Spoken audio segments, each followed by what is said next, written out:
Bonjour à tous, j'espère que vous allez bien. Aujourd'hui, je voulais partager avec vous une formation très enrichissante.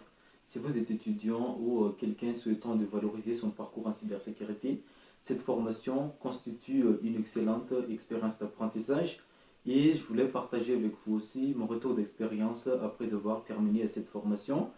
Cette formation sur le Cisco Ethical Hacker proposée par les Cisco Networking Academy.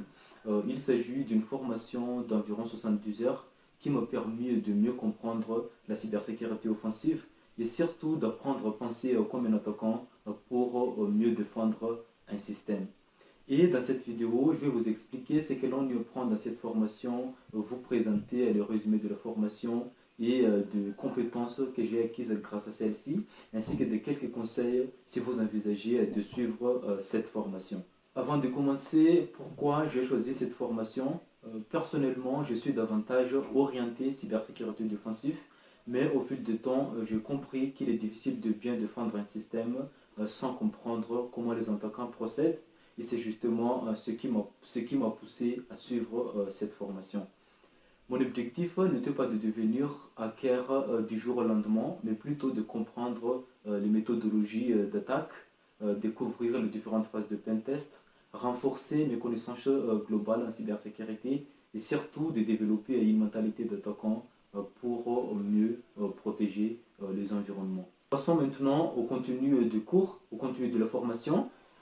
Les cours couvrent plusieurs sujets importants. On commence par les bases de l'ethical hacking, les rôles de hackers éthiques, les aspects légaux et éthiques, de quelques bonnes pratiques aussi. Ensuite, on découvre les méthodologies utilisées lors d'un test d'intrusion.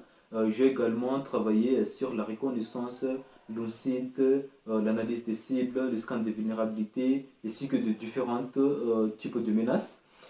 Et les cours aussi abordent de plusieurs environnements comme les réseaux, les applications web, les clouds, les appareils mobiles et l'IoT.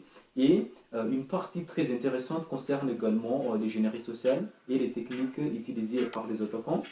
Et ce que j'ai particulièrement apprécié aussi, c'est que cette formation ne se limite pas à la théorie. Il y a 30 laboratoires pratiques inspirés des scénarios réels et cela permettre de mettre en pratique les concepts à étudier. Et aussi, enfin, on apprend aussi à rédiger une documentation, un rapport professionnel, ce qui est une compétence souvent sous-estimée, mais très importante dans le monde réel. Ce que j'ai le plus aimé dans cette formation, c'est d'abord son approche progressive.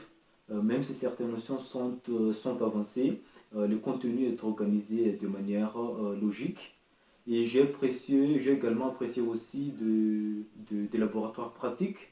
On apprend beaucoup plus lorsqu'on manipule réellement les outils qu'en regardant uniquement des vidéos. Et un autre point positif aussi, les aspects éthiques et légaux sont toujours rappelés. Cela veut dire que l'objectif de cette formation n'est pas d'apprendre à attaquer illégalement, mais plutôt de comprendre les techniques offensives pour améliorer la sécurité. Et bien sûr, obtenir des badges Cisco, c'est toujours intéressant pour valoriser son parcours.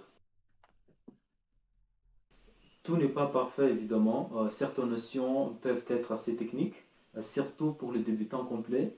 Et je pense qu'avoir déjà quelques bases en réseau, en Linux et en cybersécurité générale facilite énormément la compréhension.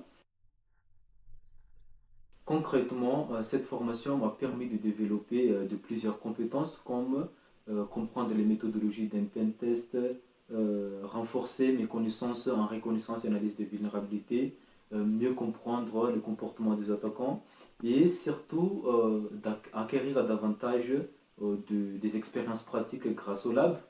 Et je pense que cette compétence peuvent être utiles dans plusieurs métiers comme les SOC analystes, les security engineers, de pénétration testeurs, de cybersécurité analystes. Si vous envisagez de suivre cette formation, voici quelques conseils. Premièrement, ne vous précipitez pas, prenez le temps de comprendre les concepts. Deuxièmement, refaites le laboratoire à plusieurs fois. C'est en pratiquant que l'on progresse. Et troisièmement, complétez cette formation avec d'autres ressources comme Linux, les réseaux, Circuitry Acme, Archvibox ou de documentation officielle.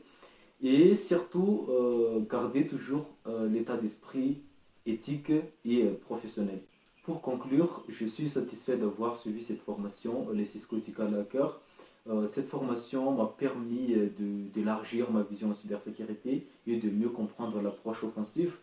Et si vous êtes étudiant ou quelqu'un qui souhaite valoriser son parcours en cybersécurité, je pense que cette formation est une excellente expérience d'apprentissage. Et dis-moi dans les commentaires si vous avez déjà suivi cette formation ou si vous envisagez de la commencer. Et je vous dis à très bientôt et dans notre prochaine vidéo. Et continuez toujours d'apprendre. La constance transforme les débutants en experts.